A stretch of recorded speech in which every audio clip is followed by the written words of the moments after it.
Ouvrir une crèche, installer un commerce, construire des logements ou développer les moyens de transport. Autant de projets qui nécessitent une connaissance fine de la population de chaque commune. Et c'est grâce au recensement que son évolution peut être mesurée.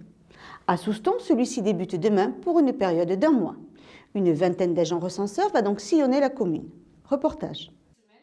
Avant de partir à la rencontre de la population, les agents recenseurs ont repéré toutes les habitations de leur secteur et ont été formés par un superviseur de l'INSEE à leur mission qui va durer un peu plus de 4 semaines. Donc la commune est découpée ici en plusieurs districts. Ils en ont une vingtaine. Et donc, un district ne doit pas dépasser, en principe, 250 logements pour un agent recenseur. Voilà. Donc, ensuite, l'agent recenseur, il a été formé il y a 8 jours pour pouvoir faire sa tournée de reconnaissance.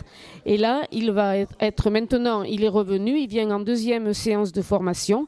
Et à partir du 16 janvier, il va aller chez les gens déposer les feuilles de logement et les bulletins individuels dans chaque logement, dans chaque foyer. Pour chaque habitation, l'agent laisse donc en main propre une fiche de logement et autant de fiches individuelles que d'occupants.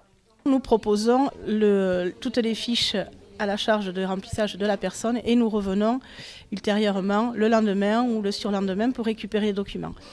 Ensuite, il y a des personnes qui préfèrent que nous restions sur place. Ça prend entre 5 et 10 minutes le fait de remplir les feuilles avec eux et ça nous permet de ne pas refaire la tournée pour revenir chercher les documents.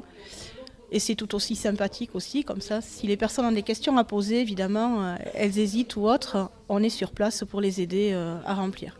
Quelques-uns des agents ont participé à la dernière campagne de recensement sur Souston il y a 5 ans. Ils connaissent donc bien leur mission et savent que la principale difficulté est de trouver les gens à leur domicile. Effectivement, il faut des fois passer plusieurs fois à une même adresse. Mais après, moi j'ai une zone rurale. Que je connais et que je rencontre les gens qui étaient déjà là il y a 5 ans. Donc ça se passe bien, quoi. Il y a un contact, on prend le temps quand même. Il faut savoir que le recensement est obligatoire, que les informations collectées sont confidentielles et que chaque agent est muni d'une carte tricolore attestant de son identité et de sa fonction.